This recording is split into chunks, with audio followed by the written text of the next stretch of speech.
It's important to note that although I harp a lot on prose and focus a lot of what I talk about on improving prose,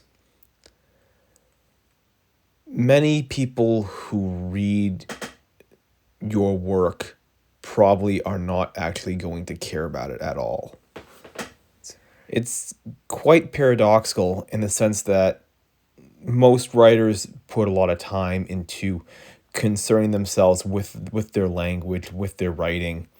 And yet, if you ask most readers about a story, I'd imagine they might remember maybe a handful of really good lines from a book, but otherwise, their joy in reading your work is probably going to be more based around your characters and your plot.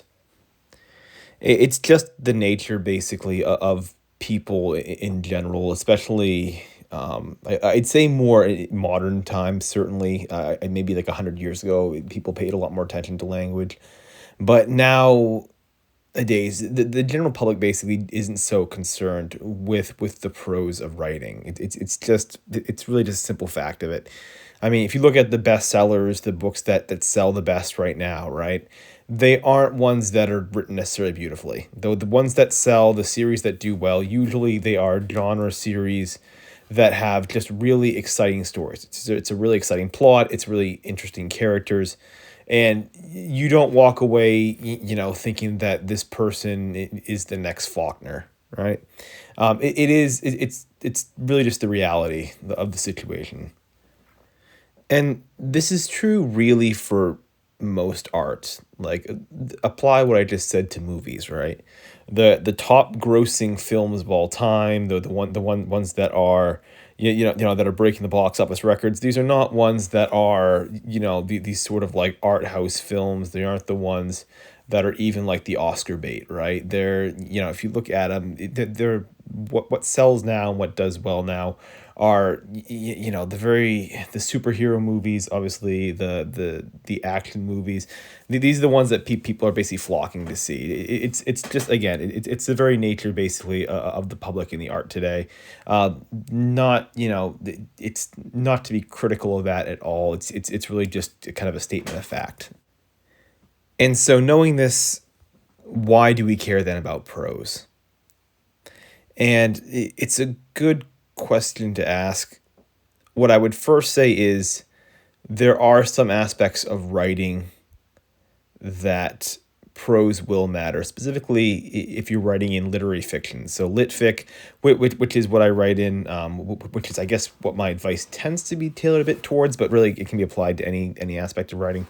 But if you're writing lit fic, then yeah, prose basically is going to be what's going to be examined, right?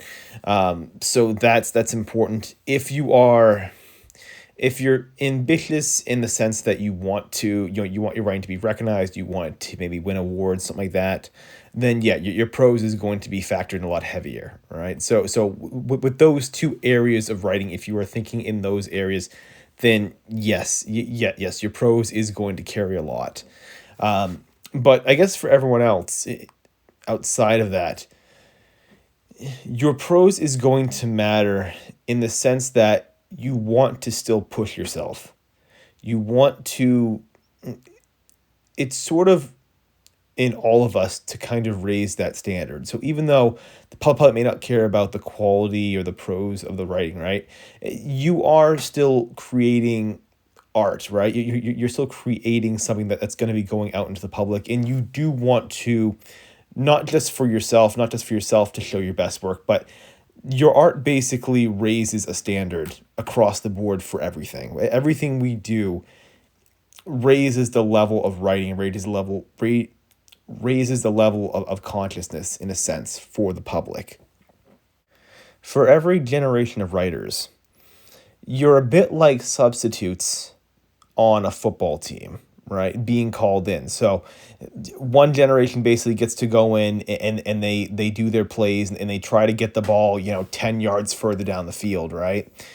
every new generation is a bit like or a bit like substitutes. So you're coming into the game basically and taking over the game for your team at that yard line, right?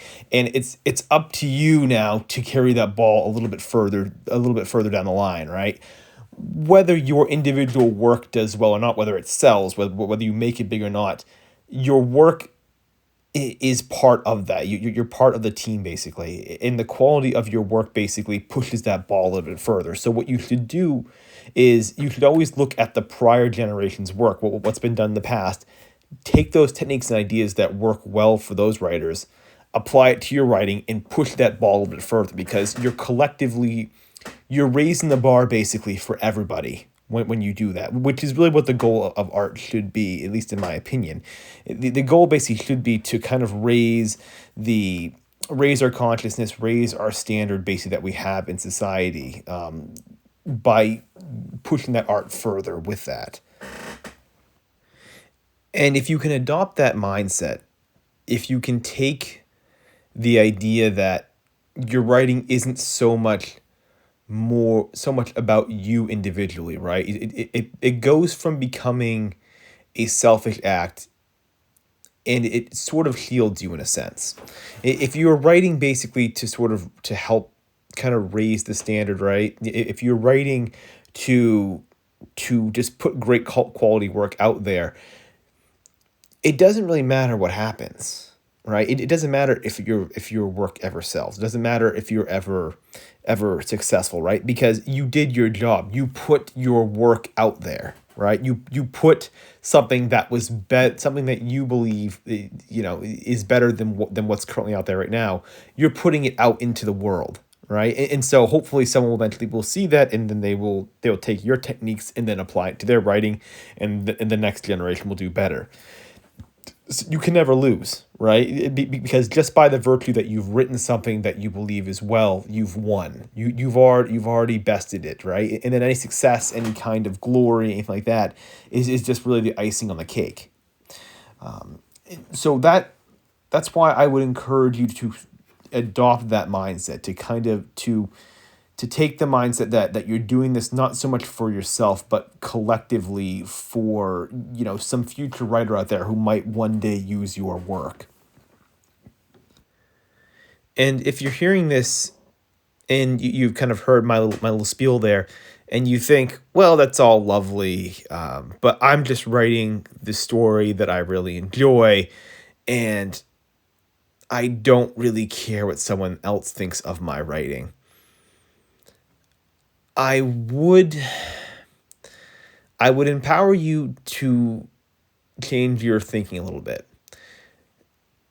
Anything that you write has the potential to be great. Like the dumbest idea on paper in the hands of a really good writer could be a masterpiece. It's never the idea, it's the way it's told.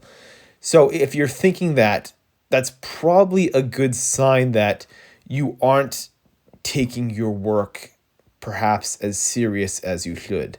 You're not putting in the effort basically to make it sound as good as it could be. Everything you send out should be, in my opinion, should be a masterpiece, right? Like everything you put out there should be something that someone would read and go, oh my God, the way this person described this, the way the person used this evocative language, I need to analyze their work. I need to steal all the techniques they did because I need to use that to improve my writing. If you don't feel that way about your own work, it's a good sign that your work, you're not focusing enough on making it better. You're not focusing enough basically on making it really improve, or perhaps you're just not at that level yet. Which again, it takes time. And certainly I'm not I'm certainly not saying basically that this book I'm writing right here basically at all is gonna be some like award-winning thing at all. But when it's done and when I am putting this thing out, I am going to feel confident that someone else could read this work and think that it is really, really impressive, and perhaps one day, there are elements of my writing that might one day, and someone else in the future might steal and might apply to their own writing. And so I hope that helps. I hope that maybe empowers you to approach your writing with maybe a bit more, maybe a bit more drive, a bit more of a seriousness towards what you're doing. And again, I will say ultimately there's nothing wrong with just playing pickup basketball, right? I made the comparison to the NBA before, right? Like there are those that want to go in the NBA, that there are those that just like pick up basketball on the weekends. And so this definitely is a message more to those that are looking to go into the NBA, right? Those that are looking to get published, right? So if you are someone that just enjoys it, obviously as a hobby, as you know, just something to do, then I would still encourage you to try and put out your best prose, to really focus on making this masterful work. Even if no one ever sees it, I would still encourage you to try to make something masterful. But yes, there's definitely an element of just of hobby writing where, yeah, you just get in there, basically type in. If you feel like you had some fun that day, then that's awesome. But I'd say for anyone else, for anyone that's looking to get published, that's looking to get their work basically out there, if you can go in with the mentality of just writing really strong because, and do it basically just for someone in the future, it, at the very least, it even if you don't necessarily believe that completely, just putting that mindset in there is going to push your writing a little bit better. Like the person that goes in writing with that determination to get something done to raise this sort of standard, their writing, just by the virtue that they're putting a lot more effort and concentration into it, is going to be, some percent better than the person that doesn't go in with that mentality. So just adopting it, even selfishly adopting that mentality, you will see your prose improve at least somewhat. And so that's what I want to leave you with tonight. And so I definitely hope that it does help, and that it does sort of perhaps reframe your thinking a little bit, to approach writing more with the idea that you are part of some greater collective, to raise the standard of art for society.